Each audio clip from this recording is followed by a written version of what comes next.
Hello YouTube comrades, Team Nazar here. As you all know, it's kind of become my weekly tradition to do a Magic the Gathering card of the week, or share my strategies, or combo of the week. The first week I did it, it was Goblin Hill Cutter. The second week I did it was Mogis the Goddess Slaughter. This week I'm actually going to kind of branch away from that. Not to toot my own horn, but I am going to showcase my current standard deck. I know it's actually, I think it's like 2 or 3 packs away from falling out of rotation. I don't remember. It is a red and black tribal Minotaur deck. And then for those who are watching this video on Tapped Out, I do have my own YouTube channel. I'm just kind of showcasing this to YouTube and also to you guys to show you that I do in fact actually own the deck. And I'm also bored. So, first off, Grumpy Cat. Yes, I like Grumpy Cat. I remember when that meme first started. I also have the deck sleeves to go with it. Reason why I use Grumpy Cat for my Minotaur deck and not a Minotaur deck sleeve is because, well, I like Grumpy Cat. I like cat. To begin, I don't have the one-drop Minotaur from, I want to say it was Born of the Gods or Journey in the Next. I don't remember which set it came out of. But I don't have that one. Instead, I have my 2-drop Minotaur. The Death Bellow Raider. I can't remember its name. That's sad. It's a 2/3, has to attack every turn, but it's got Regenerate. So, pretty aggressive. And with my Minotaur deck, I'm all out of aggression. I just attack. Very rarely do I go in defense mode. Without having any flyers, I kind of have to be aggressive with it. So, I got my Kamigawa Kragma Butcher. There we go. Once all the Minotaurs fall out of rotation, I am going to convert this back into a Legacy, or a casual for me, mostly. This card will be one of them that goes. I'm going to replace this with Lord of Skull Pass or something like that. He's a level creature. I believe he costs 4 mana, 3 colors, 1 red, and he's a level creature, and once he becomes level, like his max level, he becomes a 6/6, and whenever he deals damage, deals 6 damage to all creatures your opponent controls. So definitely going to go in this deck. Really good for field control, which this deck epically needs. Then I have my Fellhide, and I butcher this every time. Headerfire, I can never pronounce it. I know it's not pedophile. Horrible joke. He gives all my Minotaurs Death Touch. I only run 2 in here because I really don't need Death Touch. For the most part, it doesn't really matter if they block me or they don't block me because of the next guy. My buddy, my pal, my Rage Blood Shaman. Gives all my Minotaurs Trample and +1/+1. So, if they don't have at least a 5/5 by turn 4 or 5 even, they're pretty much dead. I'm constantly attacking, I'm constantly being on the aggressive side. Their little creatures are pretty much going to be nothing more than roadkill. I mean, I'm just going to trample all over them. Another reason why this deck is aggressive is my Ragemonger. He makes it to where all my Minotaurs cost 1 red, 1 black less. Now, obviously, it doesn't count for colorless, but if I have one of these on the field, if I can figure out my left and my right, he pretty much makes it to where all my Minotaurs are 1 costing. Now, I know if I had the 1-drop in here, he'd make him free, but again, he's a 2. Actually, I'd never stated this. He's a 2/1, can't block, and has Bestow. In my mind, that Minotaur is slightly useless, in my mind. And with how aggressive my deck is, excuse me, I really don't need 1-drop presence. Maybe a 2-drop, yeah, I definitely need that. But a 1-drop, not so much, because anything that's a 1-drop is going to be able to either block him and survive, or block him and kill my 1-drop. So there's really no point in having him in my deck, except for maybe putting the bestow on somebody. But I think his bestow's 1 black and 3 colorless. And I believe if I play him as bestowed, my Ragemonger doesn't affect him. I run another playset of Krogma Warcaller. With my Ragemonger on the field, with Ragemonger on the field, he only costs 3 mana. And his effect is very, very aggressive. All my Minotaurs gain haste. So already if I have my Blood Shaman on the field, and my Ragemonger, and then him on the field, now not only do my Minotaurs have trample, they have haste. But also whenever a Minotaur attacks, it gets a +2/+0. So, very aggressive. I definitely like running 4 of them in my deck now. I used to only run 2. But running 4, I've actually had 3 of them on the field. And getting a +6/+0 with trample, that's not something that you really come back from. This is probably by far my favorite card I own at this moment. My Mogis, the God of Slaughter. Now the reason why I say the God instead of just Mogis, God of Slaughter, is because I gotta make him sound cool. He's a 4-drop, 7/5. Granted, I have to have a devotion to black and red, but I really don't need him on the field as a creature. His effect alone helps me with my field control, where they either sacrifice a creature or they take 2 damage. And sacrificing creatures can cost you, but so can taking. Oh, excuse me, it's been a long day. Taking 2 damage is gonna hurt, especially with how aggressive this deck is. But that's pretty much my creatures and my enchantments. As you can see, a majority of the deck, that's all my creatures and enchantments. And the reason why I say enchantments is because he is a legendary enchantment creature. So, that's all my creatures, and that's a pretty good chunk of my deck. You guys can obviously see in Tapped Out, which, if you're watching this on YouTube, I will have a link to my deck in the descriptions below, to where you can go check it out at Tapped Out. Tapped Out is an amazing website. I'm not trying to, I'm not working with them or anything. I'm not trying to promote their website. Well, I guess theoretically I am. But, really good website. If you find a deck that you like, they have a link to where you can buy it online. I think they even have a link to where you can buy it, like, actual cards online for the Magic the Gathering online. I haven't really tested out the other link. There's 2 links to where it gives you a price, but I don't know that part. I don't play Magic the Gathering online because it costs money. I'd rather have the actual paper money. I just realized what I said. I am really tired. It was a long day at work today. I run a playset of Magma Spray. For now, this card is going to stay in my deck, but once I fall out of Standard, which is, again, in I think 2 to 3 sets. The next one is Dragons of Tarkir, and that's still part of the Tarkir set, so Thanos is still there. And then the next set after that should be, I want to say, M16, which means Thanos is still in there, so the next set after that, so 3 more sets, and then Thanos falls out of rotation. Correct me if I'm wrong. But anyway, Magma Spray, it deals 2 damage for 1 mana, and if it kills a creature, exile it. Good field control for starting, like say someone drops a 1/1 or a 2/2 on the field, or a 2/1, and I have nothing on the field, I can kill it with this.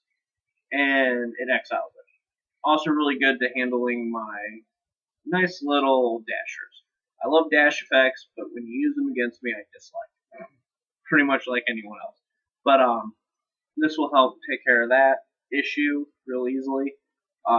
Once this falls out of rotation, though, and I go back to Legacy or casual playing with my Minotaur deck, I will be taking this out and throwing in a playset of Lightning Bolts. Because Lightning Bolt, 3 damage for 1 mana, can't really beat that. The next card, a lot of people have questioned why it's in my deck, and I'll explain why right here. I have Searing Blood. Reason why I run this deck, it's 2 red mana, and whenever it deals 2 damage to a target creature, and then if that creature dies, it deals 3 damage to target player. A lot of people run small creatures.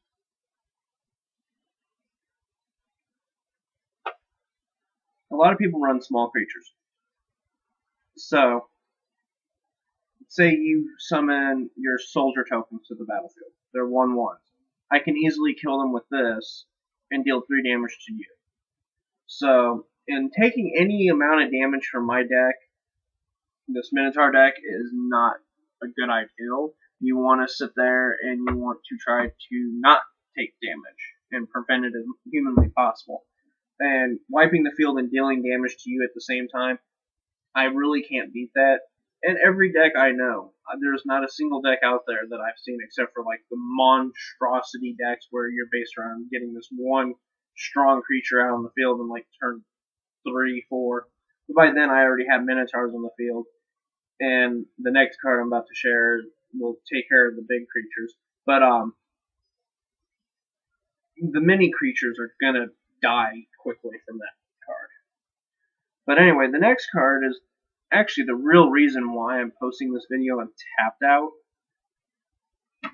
And it's because for the last month, since January, I have been working on my Minotaur deck to make it 100% standard. Well, when Thanos came out, Return to Ravnica was standard. And Return to Ravnica introduced Dreadbore. Destroy target creature or planeswalker. 2 mana sorcery. Well, I had that in my deck. Fell out of rotation when Khans Attack Here came out. Well, at the time I wasn't really active in the Magic the Gathering world. I was just kind of a casual player, so I left it in here. Well, then when I finally decided, oh, well, I want to go standard, I took out all but 1. And people were like, well, Dreadbore is not legal. Dreadbore is not legal. I know this. I'm not stupid. So, without further ado, my 4, that is correct, 4 Heroes Downfalls. My deck is now 100% standard. There's not a single non-standard card in this at this moment. Heroes Downfall was a really hard card to get my hands on. I went to 3 card shops, 2 in Washington, Missouri, 1 in Union, Missouri. I actually only found 3 of them. This one I had to buy online. Buying online was a pain in my neck. I first went to Amazon to buy it. For those who don't know, this is pretty much Dreadbore, what I was explaining from Return to Ravnica. The only difference is this is 3 costing. It costs 2 black, 1 white, 1 colorless, 1 white. 2 black, 1 colorless, and it's an instant. So I can play it at any time. So you summon your Planeswalker, boom, dead. Or you summon a really strong creature that my Minotaurs aren't going to be able to handle, boom, dead. So takes care of that problem. But it was not easy to come by. I went to Amazon, and everything that I was looking at Amazon, they wanted like $10 plus shipping and handling, which was $5. That was ridiculous. So I found TCGplayer.com, I think that's the name of it, and I found somebody selling it there for $7, free shipping. So I found it. I took it. I just got fed up with everyone on Tapped Out. Yes, you guys. All you guys watching this video, all of you annoyed me. That's okay. I'm easily annoyed. That is actually it for my deck. I run a lot of instances. That way, if someone summons a creature on the field, I can kill it almost instantly without even giving them a chance to really react. But anyway, my mana now. I only run 4 swamps. I know I probably should run a few more, but it runs pretty well, and none of my creatures or any of my instances or sorceries, which I don't have any They're all red, so I don't really have to worry about that, but I do run 4 black swamps. Then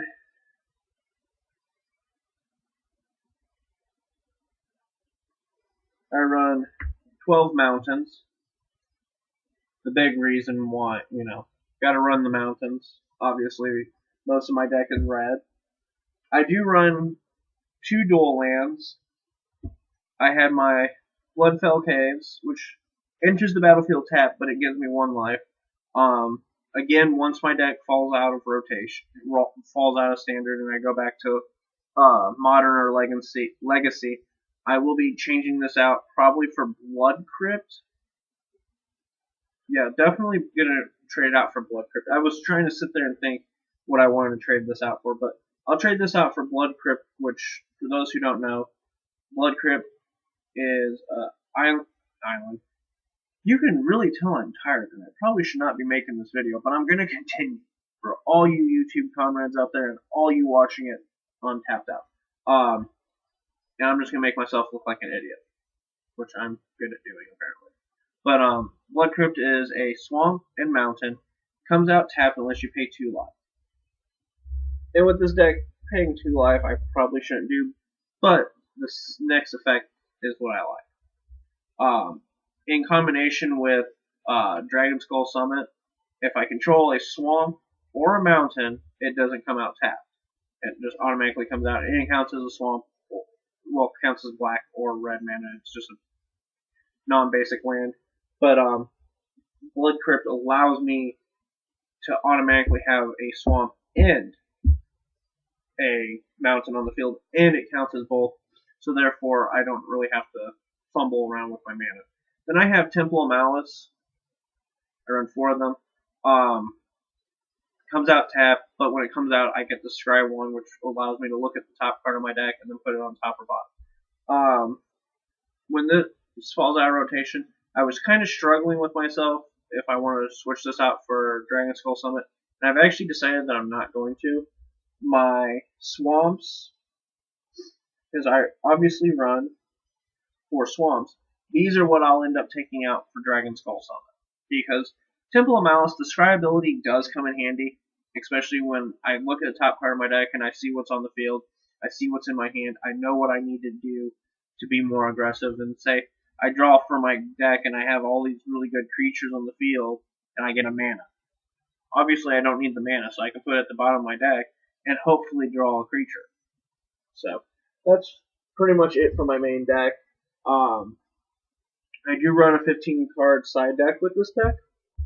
Most of it is for field control though. I run Bile Blight, a playset of them. All it does is make all creatures on the field with the same name get -3, -3. So if you have 1,000 soldier tokens, they're all dead. Unless they're 4/4s. And I highly doubt you're going to get them that high that quickly.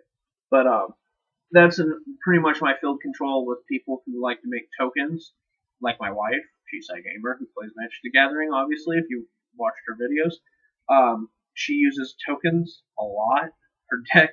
Her real life deck is a mono white token spam deck. That's pretty much all it does.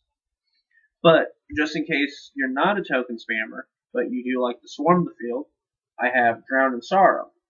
Pretty much the same effect. All creatures get -2, -2. All my Minotaurs are 2/3 or higher.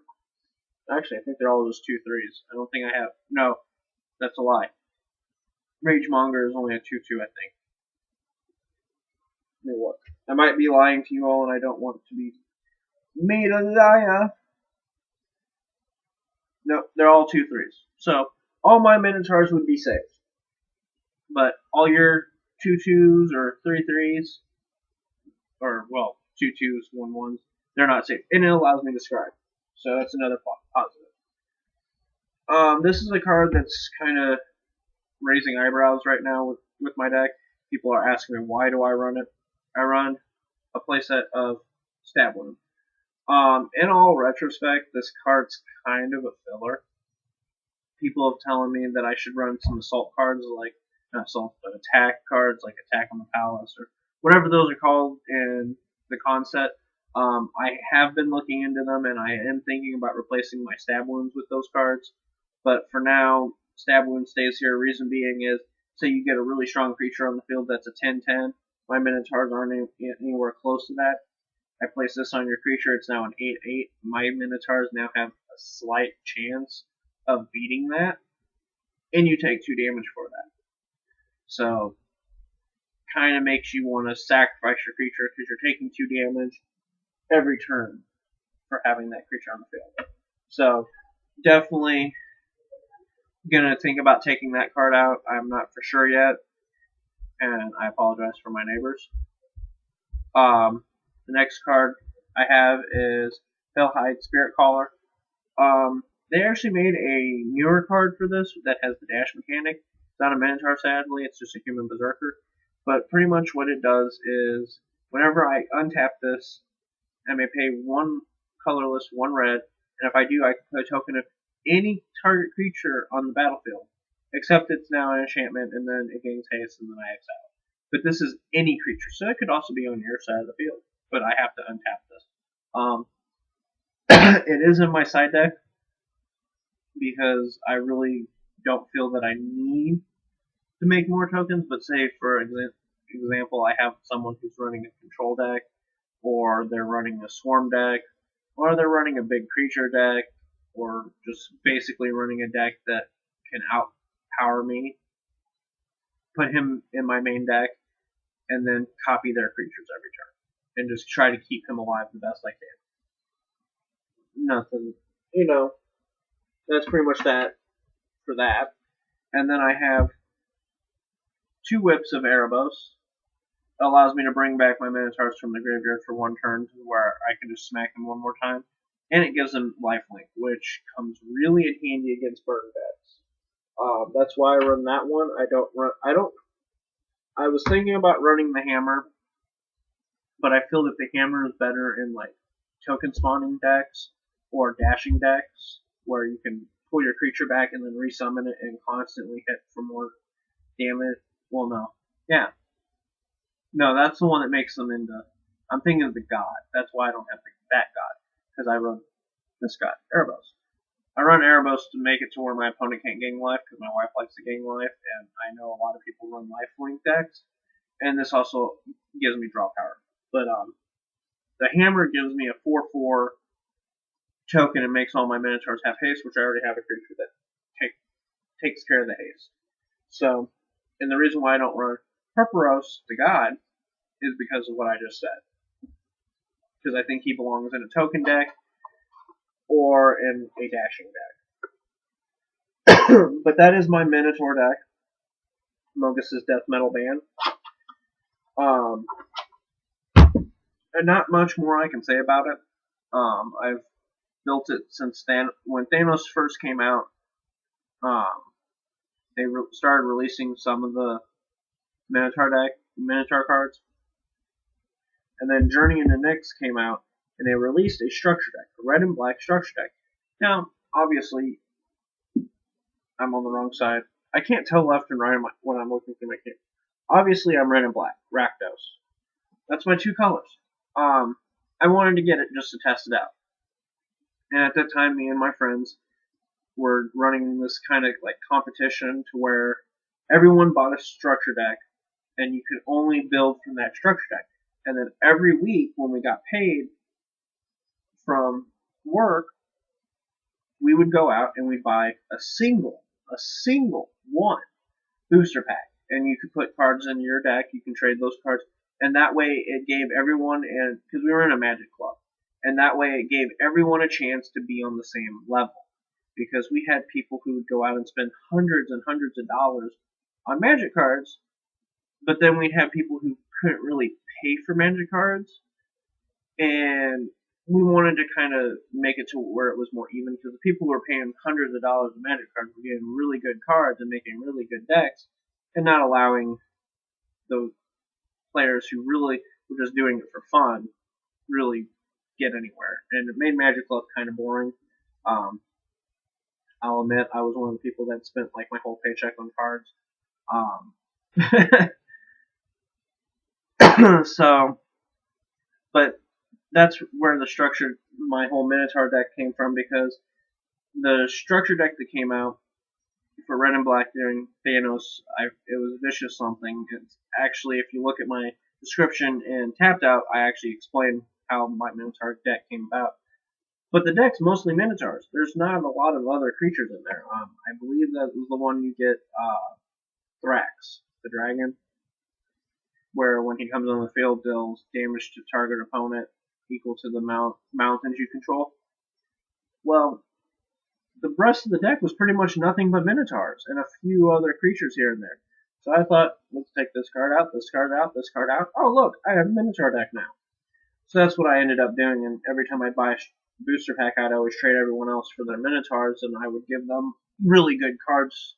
I traded some really, really good cards that I kind of regret trading, but I have a good Minotaur deck now, so I can't really complain.